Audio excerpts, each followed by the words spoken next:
Muy buenos días. Buenos días, Mávila. Efectivamente, estamos ante una amenaza sanitaria, por lo menos en 20 regiones de nuestro país. Vamos a poder conversar con el decano del Colegio Médico del Perú sobre eso, que tiene cifras precisas y sobre todo una visión de la realidad de hacia dónde nos vamos. Pero hay que rendir homenaje también a todos los donantes de órganos y de tejidos. Estamos conmemorando, deberíamos poner mucho más énfasis en eso, el Día de la Donación de Órganos y Tejidos. Lamentablemente el Perú tiene el triste récord de ser uno de los países del mundo que menos dona, entre otras cosas por una razón burocrática, que es que en el DNI uno ni siquiera se informa, le preguntan si quiere donar o no, y de oficio se pone no, cuando hay mucha gente que hubieran podido permitir que otros vivan cuando nos toque partir de este planeta. Así que hablaremos sobre eso, pero sobre todo entrevistaremos al decano del Colegio Médico, Mávila, sobre el tema del dengue. Así es, está con nosotros el doctor Raúl Urquizo Arrestegui, decano nacional del Colegio Médico del Perú. También nos acompaña Mariano Calvera, reportero de RPP, quien ha estado recorriendo, ustedes han escuchado sus reportes durante toda la semana. Él ha visitado colegios, ha visitado centros de salud, ha conversado directamente con los vecinos y los afectados y conoce in situ la realidad de este problema sanitario. Empezamos con el doctor Urquizo. Muy buenos días, muchísimas gracias por acompañarnos. Muy buenos días y gracias por esta oportunidad, porque el día viernes y sábado nos hemos reunido el Consejo Nacional, que está conformado por los 27 decanos y el Comité Ejecutivo. Se hizo un balance sobre la situación crítica del dengue. Hace un par de semanas nosotros dimos una conferencia de prensa alertando a la población y a las autoridades tomar acciones de prevención.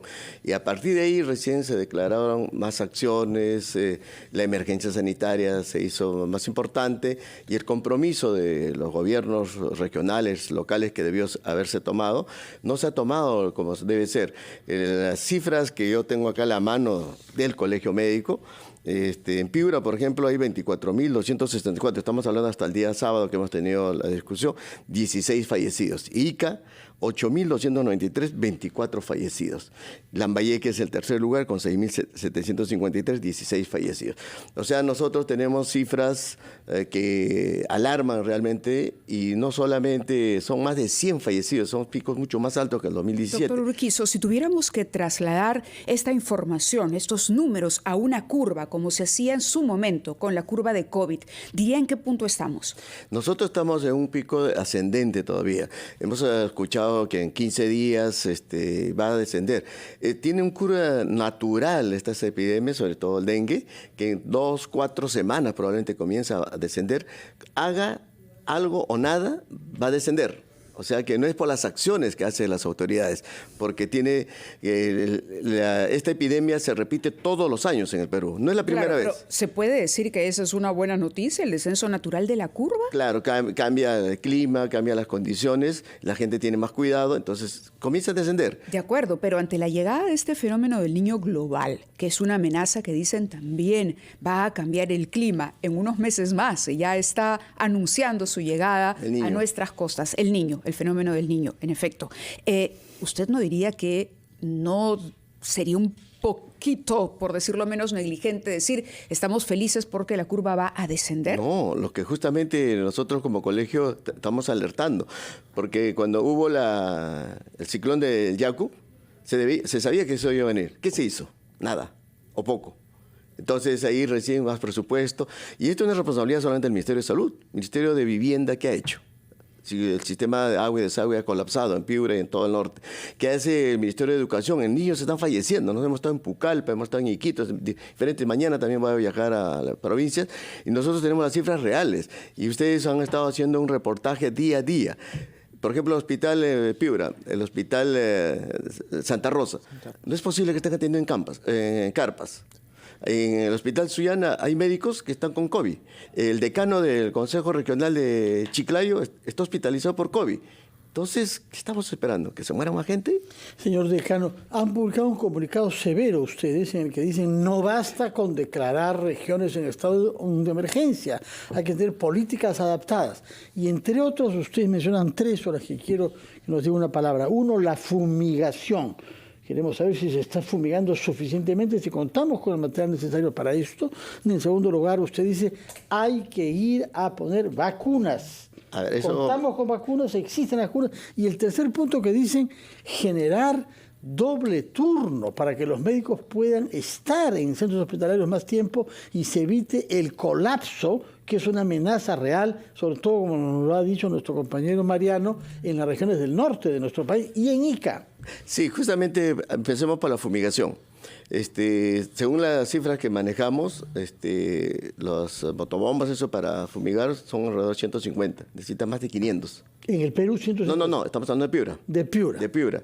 Entonces, si no se fumiga, el vector va a seguir circulando y va a seguir contagiando. Y pasa lo mismo en todas las regiones.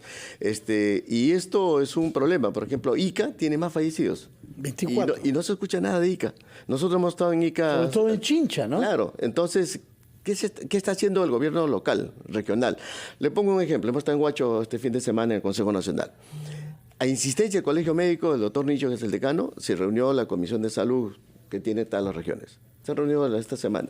¿Y cuándo es la próxima reunión? El miércoles de la próxima semana para ver qué se va a hacer. Se decide. Y eso es responsabilidad de las autoridades. Y esto se sabía que venía. Y en Piura la cosa, hay coordinación según el decano con el gobierno, pero le falta recursos, le falta personal, le falta ambiente. Lo que nosotros estamos hablando, que la gente apenas tenga un signo de síntoma, acuda al médico, que le haga el diagnóstico rápido y evite la gravedad para que no colapse. Ya está colapsado los servicios de salud. No hay médicos, no hay medicinas, no hay camas. Antes de ir a la primera pausa, quisiera que Mariano, que está con nosotros esta mañana, nos pueda contar a partir de su experiencia cómo ha corroborado la advertencia que acaba de hacer el doctor. La declaración de emergencia, él dice que no es suficiente con declarar emergencia. ¿Qué has visto tú en el lugar de los hechos conversando con las personas que viven este problema diariamente? Mariano. ¿Qué tal? Mávila, Fernando, ¿cómo está, decano? Sí, hay un tema particular en el norte que es algo que vi desde que llegué. Primero, que hay un problema de salubridad muy serio.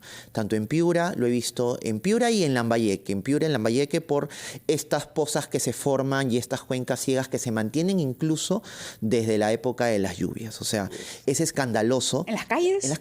En las calles, cerca de los hospitales, en los mercados, en la misma carretera. Y es escandaloso que haya pasado tanto tiempo desde que terminaron las lluvias, porque aproximadamente hace 15 días que ya no llueve de manera intensa en esta parte del país, y que se mantengan estas pozas ciegas. Quizás no sean necesariamente los nichos donde circulan estos zancudos vectores, ¿no? del dengue, porque buscan generalmente agua limpia, ¿verdad? No agua emposada. Pero no hay que recordar que Piura al menos sufre también de otras enfermedades, y si esas enfermedades se propagan, enfermedades respiratorias a la piel, va a provocar que colapse aún más ya el sistema de salud, que de hecho está colapsado, porque que te atiendan en mototaxis, o sea, que vayas a un hospital, te van en una carpa y que ni siquiera te atiendan en una carpa, sino en una mototaxi. ¿Eso lo has visto? Lo he visto en el hospital Santa Rosa de Piura. O sea, lo he visto en el hospital, en mototaxi. Llega la Vamos a ir a una pausa para reponernos, Mávila, de estas noticias, después de la cual seguiremos conversando con el decano del Colegio Médico del Perú, doctor Urquizo, nuestro enviado especial al norte, que acaba de volver a nuestra capital, Mariano Calvera.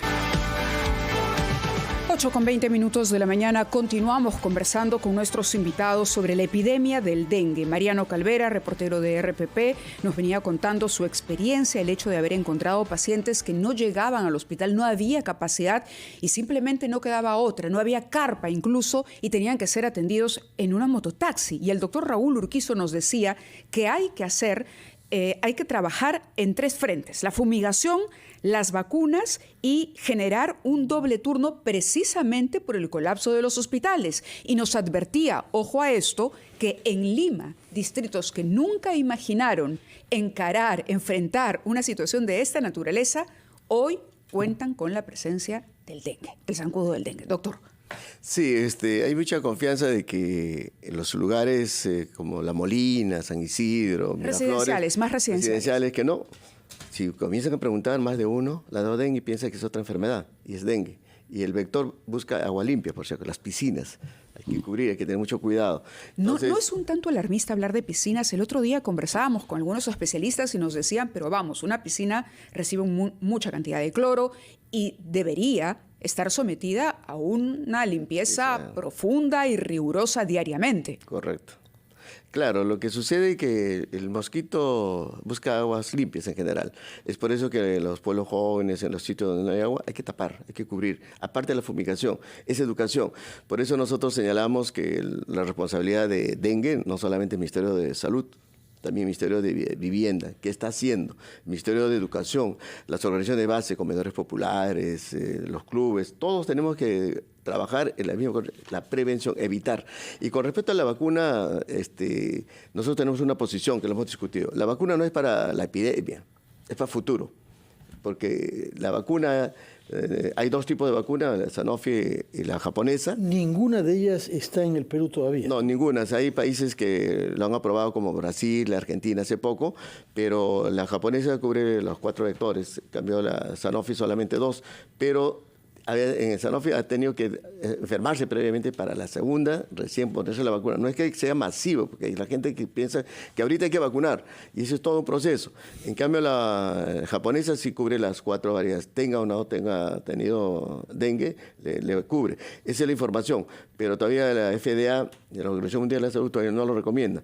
Pero hay países que sí han tomado acciones, pero hay que evaluar, y el comité de expertos que opine, ¿no? Porque no han formado recién el comité de expertos después de la conferencia de prensa que hemos dado, y no sabemos realmente la opinión técnica de ellos para que el Ministerio de Salud también actúe en función a esas recomendaciones. Acá se trata de movilizar a las autoridades de base, y nuestro compañero Mariano Calvera, quien ha estado en la zona norte hasta muy poco tiempo, nos ha hecho notar que hay una cierta pasividad de alcaldes. Sí. ¿Cómo se puede coordinar para que los colegios médicos y los médicos de base estén un poco más presentes, por lo menos en crear conciencia de lo que hay que hacer y lo que hay que evitar? Mariano primero y el decano después.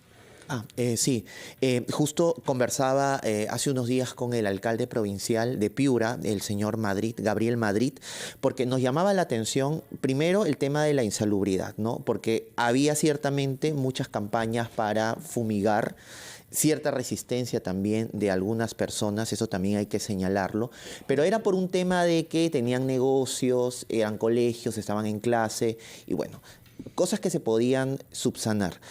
Lo que a mí me llamaba la atención era que a pesar de que los alcaldes se reunían constantemente, sobre todo los distritales, porque los principales problemas no tanto eran en el cercado de la ciudad, sino en los distritos, ¿no? Donde hay asentamientos humanos, donde hay pueblos jóvenes y estas pozas que no solamente era agua residual de lluvia, sino agua de desagües, porque los desagües colapsaron desde las lluvias y hasta el momento nadie los repara.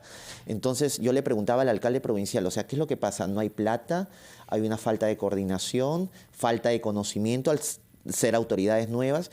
Bueno, y el alcalde simplemente me decía, no, ese es un tema de falta de gestión. O sea, y tuvieron que dividirse, digamos, el tratamiento o la responsabilidad de mantener limpias ciertas cuencas, porque Piura, por ejemplo, hablando de Piura puntualmente, hay más de 100 cuencas que se activan, digamos, durante las lluvias, que son estas aguas en pozas que aparecen en cualquier lado, ¿eh? En cualquier lado. Puede aparecer al costado de un hospital, al costado de un albergue, al costado de un mercado, puede aparecer en la carretera, y que se iban a tratar 21 que eran las más críticas. Y tuvieron que dividirse el trabajo entre el gobierno regional y la municipalidad provincial y la gerencia de salud, me parece, el gobierno regional, porque los alcaldes distritales no actuaban, ¿no? Entonces, incluso ya en las reuniones que tenían con el Ministerio de Vivienda también, ya los alcaldes distritales pues los tenían como que por una cuestión de protocolo sentados escuchando porque no veían ningún tipo de reacción y eso obviamente la gente se daba cuenta porque la gente le escribía a sus municipalidades, ¿no? Para el tema primero de la fumigación, el tema de la limpieza de estas cuencas ciegas y no había una respuesta por parte de ellos. Ahora, quiero entrar rápidamente para continuar el tema de los hospitales, no solamente el tema de la atención en mototaxis, sino también detectábamos que pasaba lo mismo que ocurría en la época del COVID, ¿no? La gente ya no quería ir a los hospitales porque habían colapsado, pero cuando llamaban a las líneas del Ministerio de Salud, porque yo estuve con ellos ahí, nadie les contestaba. Entonces, recuerdo claramente un despacho que sacamos con una señora de una posta médica que me decía, en vivo me dijo, bueno, mi hija llamamos, nadie nos atendió y yo tuve que ir a la farmacia y comprarle medicamentos. El Ministerio de Salud me escribe inmediatamente para decirme, por favor, que hay que comunicar a la gente que la automedicación no está bien. Y yo les digo, pero si la gente llama a las líneas del Ministerio de Salud, nadie les contesta, tienen a toda la familia, porque es así, es toda la familia, con 39 de fiebre, ¿qué hacen? tienen que automedicarse, no les queda de otra, ¿no? ¿Vacunas viste que se administraban? No. ¿Pruebas de descarte se hacían? Había, pero se estaba dosificando porque mucha gente iba, digamos, con todo el cuadro clínico para hacerse una prueba de descarte. Entonces los médicos decían, pero si ya tiene toda la sintomatología, asumamos que es dengue, ¿no? Asumámoslo y ya, ¿no? Pero algunos centros de salud grandes, hospitales grandes, por ejemplo el de las Mercedes en Paita, me parece, no tenían pruebas de descarte, la gente tenía que viajar hasta Piura, pero digamos, la gente como que entendía que si iba con todos los síntomas, ya tenían que asumir que tenían la enfermedad. Claro. Doctor Urquijo, ustedes llaman a una medida concreta es que se permita a los médicos hacer doble turno para paliar la falta de personal. Explíquenos, por favor. Sí, mire, nosotros como Colegio Médico impulsamos una ley de la doble percepción. Creo que lo hemos tratado también en radioprogramas. Se dio la ley en febrero del año pasado. Estamos mayo y no se puede aplicar porque fue observado por servir. Pero mientras tanto, ¿qué ha hecho el legislativo para dar el cambio constitucional en todo caso? ¿Por qué? Porque el profesor sí puede trabajar en todas las instituciones. En provincias pueden trabajar en salud y en el MINSA, pero la ley no les permite. Entonces, frente a esa situación, no reacciona. La ministra sabe, ella, le hemos dicho, busquen alguna alternativa con el legislativo para solucionar el gran déficit. Tenemos hospitales como el de Ayacucho, muy moderno, pero no hay médicos. Hay un déficit de 15.000 especialistas, por eso se modificó la ley del residentado para que haya más plazas, haya concursos, ha sido observado también por el Colegio Médico, hay reclamos. Esperemos que pronto se dé y aumentar presupuesto para tener más especialistas. Y si no tenemos especialistas, seguimos el problema. Pero mientras tanto, de la doble percepción. Y eso se tiene que solucionar. Y es un problema de gobierno. Bueno, esperamos que tome una posición sobre esto la ministra de Salud, ¿no? Que nos ha dicho que en 2 semanas esto bajaría, pero vamos a ver si es que hay fundamentos científicos para esa afirmación y si no necesitamos verdaderamente pensar en cambios organizacionales que permitan que haya más médicos presentes en el terreno, Mávila. Así es, queremos recordarles, por supuesto, que la información sobre el dengue, para despejar cualquier duda que ustedes tengan sobre el dengue, llevándolos o sirviendo de canal con fuentes profesionales como las que tenemos ahora, están en nuestra web, está esa información en nuestra web, la página de RPP es rpp.p, así que ya lo saben, hay un link especial que los conduce a la información completa sobre lo que viene ocurriendo en nuestro país y el dengue. 8:29, muchas gracias. Mávila, quisiera antes de que se vaya el doctor Urquijo preguntarle de por qué se está yendo a Cajamarca y quién es esta médica que ha obtenido el puesto número 100.000, me parece, entre los médicos. Pero cuéntenos sobre eso. El Colegio Médico tomó la decisión, el Consejo Nacional, que el número 100.000, el Colegio Médico se dé en el examen del ENADAN todos los egresados y una doctora Ana Herrera de Cajamarca, la Universidad Nacional de Cajamarca, ocupó el primer puesto. Entonces el día de mañana lo vamos a premiar, vamos a viajar a Cajamarca. A los 10 primeros que han sacado la nota, el segundo lugar es de Lambayeque y curiosamente el año pasado y este año de Cajamarca. Entonces yo creo que hay que estimular a los estudiantes de provincias, de todo sitio, porque tiene que ser reconocido por el Colegio Médico los mejores profesionales al servicio de la sociedad. A esa doctora Ana Herrera en Cajamarca y en buena hora que viaje usted para hacerla la miembro número 100.000, ¿no? 100.000 y los 10 mejores notas se le da 100.001, 100.002, 100.005 y creo que debe ser un esfuerzo reconocer la meritocracia de los estudiantes, de los jóvenes, el esfuerzo que hacen para ser los mejores profesionales. Muy bien, buscaremos transmitir naturalmente esta gestión de incorporar el mismo número 100.000 del Colegio Médico. Nos vamos a una pausa y después... Así es, después tenemos una entrevista con la fiscal suprema Zoraida Ábalos. Este jueves 25 el Congreso va a votar una inhabilitación a la fiscal suprema Zoraida Ábalos, quien fuera fiscal de la Nación durante 2019-2022. Vamos a conversar con ella en unos instantes nada más aquí en Ampliación de Noticias. Hacemos una pausa, 8:30.